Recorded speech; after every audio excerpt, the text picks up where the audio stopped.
네, 정자님 안녕하세요. 하태민 주식TV 5분 만에 주식으로 돈 벌기. 오늘은 102번째 시간이 되겠습니다. 벌써 100번이 넘었네요. 102번째 시장은 오늘은 EWK를 공부를 해보겠습니다. EWK. 이렇게 영어를 약조로 쓰는 회사는 참 어렵죠. 그냥 영어로 바로 EWK에 대해서 한번 주가 변화가 아주 많았습니다. 폭락도 있었고요. 대상승도 있었는데 무슨 일이 벌어졌는지 한번 살펴보겠습니다. 그래서 여러분 다 아시겠지만 네이버에 사태민 치시면요. 제 카페랑 유튜브 다 나옵니다. 그래서 여러분은 주식 투자는 사업에 하는 데 있어서 기업에 대해서 모르고 투자해서 돈 벌겠다. 이건 너무 넌센스거든요. 그래서 제가 여기에서 시장 전망도 다 하지만 이렇게 기업에 대해 리포트도 다 썼기 때문에 5분만 시간 내셔가지고 읽어보십시오. 이거 쓰려면요. 저는 시간이 되게 많이 걸립니다. 기업에 대해 다 살펴봐야 되니까요. 자, EWK는 외형 봐서는 뭐 볼 게 없습니다. 근데 그나마 긍정적인 것은 자본금 사이즈가 괜찮네요. 59억이면 뭔가 회사가 변신하기 좀 좋다. 일단 부채 비율이 매우 낮아서 재무구조는 괜찮구나. 그래서 이렇게 자본금이 작고 재비율이 낮으면 뭔가 M&A라든지 변신하기가 그림이 좋죠. 그래서 이 회사가 그런 관점인데요. 기본적으로 이 회사는 그 지열 발전과 관련된 열회수기, 열수기화기, 열회수기라고 해도 되는데요. 이런 거는 화력 발전도 있고 원자력 발전도 있고요. 다 이런 것들 들어갑니다. 왜냐하면 결국은 이 열을 에너지로 바꾸는 데는 이런 게 필요한 거거든요. 그렇게 보십시오. 근데 이 회사는 장점은 뭐냐? 지열 발전이 세계적으로 꽉 쥐고 있는 데고 올메트하고 엑저지인데 이런 회사들이 2010년 그 다음에 엑저지하고 2014년 오래전부터 거래를 해왔다. 그래서 이 회사가 수출 중심으로 한다. 국내가 수출 중심으로 하기 때문에 고만 안정성은 좀 있다. 크게 돈 벌 일은 아니다. 자, 열수가 이런 게 있는데요. 이런 거는 제가 이것 때문에 하는 거 아니고, 자, 이 회사의 포인트는 경영권이 그동안에 참 시끄러웠습니다. 잘 안 됐어요. 2019년 9월에 스포츠웍스가 경영권 양수도를 하고 이후에 한 1년간 여러 일들이 있었습니다. 제가 인터넷에 언론들을 쭉 찾아보니까요. 그 다음에 요때는 반대 매매를 당했다 하더라고요.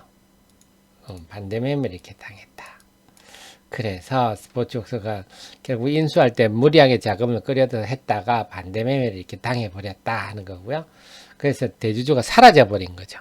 그래서 보통 이렇게 되면 여러분 아시겠지만 회사가 엉망이 됩니다. 엉망이 되는데 다행히 그러면서 인수 당시에 이쪽에 인수하면서 전환 사채 이런 거 엄청 공시를 내놨거든요. 근데 아무도 납입을 하지 않지 않습니까? 규모가 크면 이것도 상장 폐지가 될 수도 있습니다. 근데 그것들을 EW홀딩스가 9월이 아니라 3월에 거의 마무리를 지면서 그 속에서 어떤 일이 또 문제가 있었냐. 2월 5일 날 키위플러스 인수계약을 했습니다. 그래서 3월까지 해서 계약금 중도금을 줬는데 잔금을 못 줬어요. 그래서 그 와중에 반대 매매도 이렇게 나가는 이런 일이 발생하는 바람에 그래서 말이 많았죠. 그 문제가 있으면서도 키위플러스라는 회사를 인수하려고 했다. 근데 이 키위플러스가 최대주주가 카카오라는 데 있는 죠. 카카오. 최대주주 카카오고 서상원 대표는 스테이지 5라고 카카오에 또 통신 부분 자회사가 있거든. 그 대표도 겸임하고 있습니다. 이분이 이 두 사람으로부터 하기로 잔금을 처리를 못 해가지고 힘들어 하다가 결국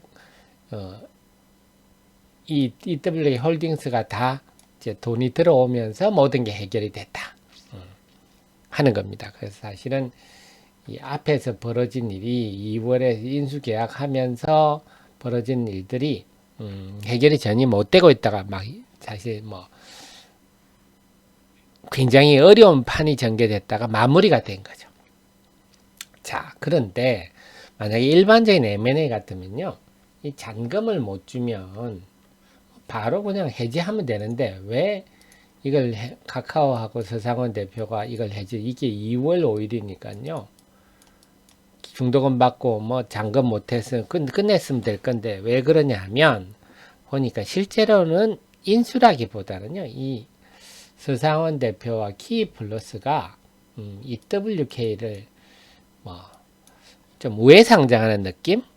경영하는, 오히려 인수하는 느낌입니다. 그래서 이미 서상원 대표가 3월 13일 날 이미 공동대표에 취임을 했습니다. 계약금 중도금 받는 시점에서 하고 잔금을 못, 그래서 이미 발을 담가버린 거죠. 그러니까 뺄 수가 없는 거죠. 그 다음에 3월 19일 날은 10억 유상증자도 납입을 했습니다. 그러니까 뺄 수 없는 상황이었다. 이렇게도 볼 수가 있겠습니다. 그래서 어쨌거나 잘 마무리됐는데 중요한 거는 여러분이 이렇게 보통 상장사들이 우리가 우회상장이나 인수나 이런 걸 부정적으로 생각하지만 사실 그렇게 할 거는 없거든요. 우리가 대표적인 고탁에 지금 뭐 유가증권시장의 셀트리온도요, 우회상장한 회사입니다. 모르셨죠? 셀트리온이 우회상장을 했어요. 옛날에 한 10여 년 됐죠. ORChem이라는 회사를 인수를 해서 합병을 해서 여기 우회상장한 게 셀트리온입니다. 그래서 그러니까 누가 인수하느냐, 누가 경영하느냐, 이게 중요한 거거든요. 근데 뭐 대체로 이제 기업 사냥꾼 이런 사람이 하면 망하는 거고요. 그래서 인수 주체가 얼마나 근본이 있냐, 여기 포인트로 줘야 되는데요. 그래서 이걸 볼 때 우선 이럴 경우에 M&A가 이루어지면요, 여러분들이 주총 결과를 한번 잘 보셔야 됩니다. 주총 결과 공시를 봐서 누가 경영진에 들어오고 그 사람이 어떤지 이미 우리나라 공시 시스템이 잘 돼 있거든요. 뭐 하는지 나오는데요. 자, 이번 3월에 보면 신규 2000년 3월에 보면 여기 나오네요. 신임 이사를 선임했는데 세부 내용 나옵니다. 서상원 82년생이요. 젊네요. 자, 뭐한 회사냐? 뭐한 사람 보니, 카이스트 전산학과 박사, 베를린 공대 석사, 공부를 많이 하셨습니다. 그 다음에 세계 인명사전에도 등재됐다. 그 다음 마이크로소프트 리서치 아시아, 여기도 했고요. 그 다음에 KT도 본부장 했고요. LG전자도 최연소 본부장, 카카오의 기술사 상무원, 화려하네요. 정말. 내려라는 회사들 다 최연소 아주 뛰어난 분은 분명한 것 같아요. 그 다음에 지금 스테이지 5 이 회사는 지금 카카오의 통신 부분 자회사입니다. 그 다음에 키플러스 지금 인수한 거고요. 그래서 이분이 신임 이사로 선정되고 이게 공동대표가 됐다는 거죠. 그 정도면요, 이분은 우리가 인정해 줄만 하네요. 젊고 굉장히 능력을 이미 보인 사람이다, 이렇게 판단할 수가 있으니까 다 그 스카우트 때 갔겠죠.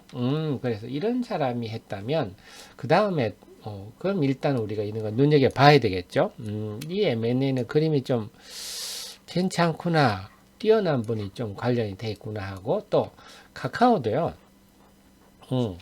결국 보면 이 회사가 보면 카카오를 이번에 참 그 다음에 지금 또 다른 대표인 스테이지 5 서상원 씨가 대표인 스테이지 5도 2020년 초에 3천억 기업 가치로 투자 여러 군데 받았더라고요. 카카오 인베스트먼트도 있고 신한캐피탈도 있고 뭐 DS 자산운용도 있는 것 같고 여러 군데 많습니다. 그래서 근데 그 회사도 겸임하고 있다. 이것도 앞으로의 EWK가 제가 볼 때는 이렇다면 EWK는 사실상은 키플러스로 넘어갔다고 봐야 되고요. 그렇다면 이제 앞으로 상상할 수 있는 게 왜 그 다음에 또 지금 인수한 지분이 59.5%인데 이 10월 중순 현재 보면 EWK가 키플러스 지분 67.7%를 보유하고 있다. 59.5%도 많은데 더 높인다. 이것도 우리가 주목할 필요가 있는데요. 그러면서 공시를 잘 봐야 된다 그랬죠. 그래서 우리나라 공시 시스템이 너무 잘 되어 있는데요. 자, 그래서 요 전환사채 결정 이런 거 한번 볼까요? 전환사채 결정 이런 거 보면요. 전환사채 결정할 때 의도 이런 것도 보셔야 됩니다. 공시 목적, 인수, 전환사채 발행 목적 이런 것도 있거든요. 이번에 300억을 했고, 요걸 타법인 취득자금 이런 거 전부 제가 볼 때는 지분이 높아졌다 그랬잖아요. 요거 다 키 플러스 지분 산다고 이랬을 것 같고, 제가 볼 때는요. 그 다음 3회 말고 4회 또 발행한 게 있습니다. 이 회사가 4회를 발행했는데 4회차도 마찬가지입니다. 4회차도 똑같이 요게 아마 4회차겠죠. 4회차도 제가 한번 살펴봤는데, 그래서 우리가 M&A 공시가 나면요, 누가 인수하느냐, 인수가 그 그림이 좋다 싶으면 이런 거 자세히 볼 또 차법인 취득자금이거든요. 그렇게 볼 때 이것도 또 키위 플러스 인수가 아니겠느냐 제가 생각합니다. 앞으로 봐야 되겠지만요. 근데 이게 10월 30일 납입이니까 과연 납입이 되는지 그 자금이 어떤 용도로 쓰이는지 이렇게 봐야 되겠지만, 결국 이렇게 본다면 이게 지분을 이렇게 높인다는 의미는요, 그냥 경영권 때문에 이런 거 아니고 이렇게 되면 이제 합병으로 가겠다는 의미죠. 그런 의미로 저는 해석을 합니다. 자, 그렇게 합병은 하는데, 키플러스가 합병은 하는데, 그러면 만약에 합병을 한다 그러면 EWK하고 키플러스가 합병하는 그림인데, 그러면 서상원 대표 지분이 너무 낮잖아요. 그죠? 저는 그래서 이거는 상상입니다. 만약에 일부 언론도 보도는 제가 보기는 했는데, 일본의 언론의 추측성 보도는 있었습니다만, 이 합병한 회사를 얘가 A사다 그림을 그리면요, 뭐 지금도 사실상 그런 모습이지만, 여기에 지분을 높일 수 있는 방법은 이 스테이지 5랑 합병을 하면 서상원 대표 지분이 높아질 수 있겠죠. 그런 그림도 나올 때, 이거는 뭐 또 스테이지 5 지주주들이 있으니까 또 봐야 되겠습니다만, 어쨌거나 결론적으로 지금 확실한 것은 지분을 거의 67%나 보유하고 있기 때문에 EWK하고 EWK는 키위 플러스다 이렇게 봐야 되겠습니다. 그래서 내년 3월 2021년 3월 되면 또 추총할 때 뭐 어떻게 할지, 뭐 회사명을 바꿀지 어떨지 이런 거 봐야 되겠지만, 일단은 한 몸이다 이렇게 봐서 그림이 괜찮네. 만약에 인수하는 데가 엉뚱한 사람, 엉뚱한 회사, 이름도 모르 이런 사람 같았으면요, 이거는 볼 필요도 없었겠지만 그림이 괜찮아서. 그래서 키 플러스는 뭐 하는 회사냐, 결국 위치 측정 기술, 뭐 그게 뭐 흔한 거 아닙니다. 대부분이 이제 GPS로 하는데요. 오차가 굉장히 큽니다. 수백 미터 정도 아무래도. 그래서 우리가 만든 T맵 이런 거는요, 우리 동선이 정해져 있기 때문에 대단한 기술은 아닙니다. 위치 추적 중에도 이 회사는 그래서 GPS에다 와이파이에다 여러 가지를 해서 여기도 AI 기술까지 들어가야 되거든요. 그래서 아주 정밀하다 하는 게 이 포인트고요. 또 소프트웨어를 최적화하는 기술, 그 다음 카카오, 그러니까 카카오가 지분을 팔았지만 제가 볼 땐 대기업 집단 뭐 이런 규제 때문에 지분은 넘기고 관계는 유지하는 그런 걸로 보입니다. 그래서 이걸 가지고 1차로 나온 게 카카오 키즈폰입니다. 애들 대상 키즈폰, 핸드폰이죠. 그게 뭐 중요합니까? 근데 부모 입장 중요하지. 뭐냐, 애들 GPS, 이게 무료로 되어 있으니까 일단 애들의 위치가, 정밀한 위치가 나오지 않습니까? 그러니까 애가 지금 유괴됐는지 안 됐는지 이런 것도 봐야 되겠죠. 이게 무료로 탑재되어 있고, 그 다음에 카카오의 그 아동용 컨텐츠가 무료로 무료로 되어 있고요. 그 다음에 또 유해한 것 차단하는 거. 그러니까 부모가 입장에서는, 그래서 이게 뭐 시장이 적지 않습니다. 제가 알기로 우리나라 국민학교 초등학교 1학년부터 4학년까지 200만 명입니다. 꽤 큽니다. 그래서 첫 해부터 2019년 LG U 플러스 나오자마자 큰 인기를 끌었죠. 그래서 제가 키위 플러스를 쳐봤더니요, 우선 요게 나오더라고요. 지난해 벌써 키위 플러스가 여기는 카카오 자회사가 200억 4개월 만에 그 키즈폰이 히트를 친 거죠. 쓸만합니다. 근데 문제는 저는 이 회사 주목할 게 스마트폰을 만드는 회사는 아니라는 거죠. 만드는 거는 외주를 주고 자기는 결국은 그 안에 있는 컴퓨터 소프트웨어와 컨텐츠만 한다. 이게 이제 일종의 조금 과장해서 이야기하면 애플 모델이 있는 거 아닙니까? 애플이 뭐 스마트폰 만드나요? 폭스콘이 중국 노동자들 막 착취해가면서 만드는 거 아닙니까? 애플이요. 작년에 그 애플의 앱스토어에 대한 컨텐츠 매출이 제가 알기로는 한 200조로 알고 있습니다. 그래서 애플은 자기의 컨텐츠를 유통하기 위해서 스마트폰이 존재하는 거고, 그 외에 스마트폰 메이커는 그야말로 스마트폰 팔아먹기 위해서 껍데기만 파는 거죠. 그래서 저는 요게 일단 괜찮다. 뭐 제조업을 하지 않고 그건 다 외주를 주고 컨텐츠하고 소프트웨어 중심이다. 이게 괜찮고, 두 번째는 아까 서상원 대표 KT 출신이라고 그랬잖아요. 요런 것들도 괜찮은 것 같습니다. 그래서 첫 해부터 히트를 쳤다. 그러니까 정확하게 시장을, 그래서 2020년은 이제 다른 통신사들 이렇게 또 다 해서 한 20만 대 정도. 그렇다면 내년에는 이것만 메인이 아니고 추가적인 일부 언론을 보니까요, 신제품들이 몇 개 되는데, 이런 아이디어를 통해서 신제품이 어떤 게 나온지 굉장히 관찰을 해야 되겠다. 궁금합니다. 그 다음에 뉴스 TV 보니까 광고도 나오더라고요. MVNO 이게 뭐냐면 말 그대로 기존의 통신망을 통해서 그 스마트폰 사업을 하는 겁니다. 그래서 지금까지 성과를 못 냈는데, 여기 스테이지 5는 뭡니까? 카카오의 산하 아닙니까? 그래서 카카오의 카카오의 여러 컨텐츠들이 있잖아요. 이걸 무기로 해서 MVNO를 제가 이거는 이제 KT하고 같이 전용 요금제까지 해서 지금 비대면 시대 아닙니까? 그래서 온라인으로 쉽게 가입할 수 있다. 그래서 지금 비대면 시대, 이것도 좀 됩니다. 결론은 뭐냐면요. 지금 작년에 2019년에 키즈폰 가지고 대성공을 했는데요.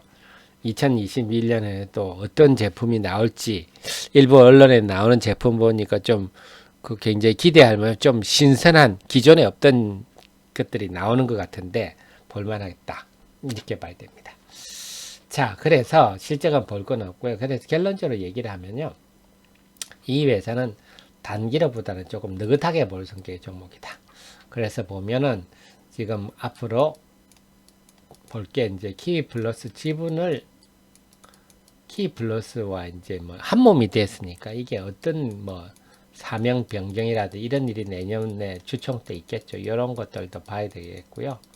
그럼 그렇다면 키위플러스 한 몸이라면 키위플러스에 또 신제품이 뭐 나오는지 이런 것도 좀 봐야 되겠고요. 세 번째는 또 뭡니까? 스테이지 5. 요것도 추이로 흐름을 봐야 돼. 그 전체를 보면 시가총이 지금 1,300억 정도 되는데요. 뭐 그냥 일반적인 M&A 같으면 1,300은 좀 부담스럽다 이렇게 볼 수 있습니다. 근데 이쪽은 지금 일단 카카오랑 그림이 있고 기본적으로 그 다음에 이 회사가 두 번째 소프트웨어라든지 컨텐츠 중심이라는 거. 그걸 이용해서 세 번째가 다양한 디바이스가 나온다. 그래서 이렇게 된다면 앞으로 어떤 그림이 서상원 대표라는 분의 지금까지 이력을 본 때는 상당히 기대할 만한데요. 어떤 그림이 나오냐에 대해서 만약에 이제 이 그림이 잘 나오면 충분히 막말로 조금 카카오의 근처에 있다는 이유만으로 본다면 이건 너무 싸다도 볼 수가 있겠죠. 그래서 앞으로 내년 봄까지 어떤 그림이 나오는지 이런 걸 좀 꾸준히 지켜볼 만한 종목이다. 이렇게 결론을 내릴 수 있겠습니다. 그래서 단기적으로 보지 말고 조금 중기적으로 느긋하게, 그리고 회사에서 벌어지는 각종의 꾸준히 관심을 둔다면 의외에 좀 좋은 큰 그림도 나올 수 있지 않겠느냐. 그래, 저도 앞으로도 계속 이 회사 추이를 한번 지켜보도록 하겠습니다. 네, 지금까지 EWK에 대해서 살펴봤습니다. 도움이 되셨다면요, 꼭 좋아요 눌러주시고요. 5분만 시간 내셔서 꼭 기업을 알고 문자를 해주십시오. 고맙습니다.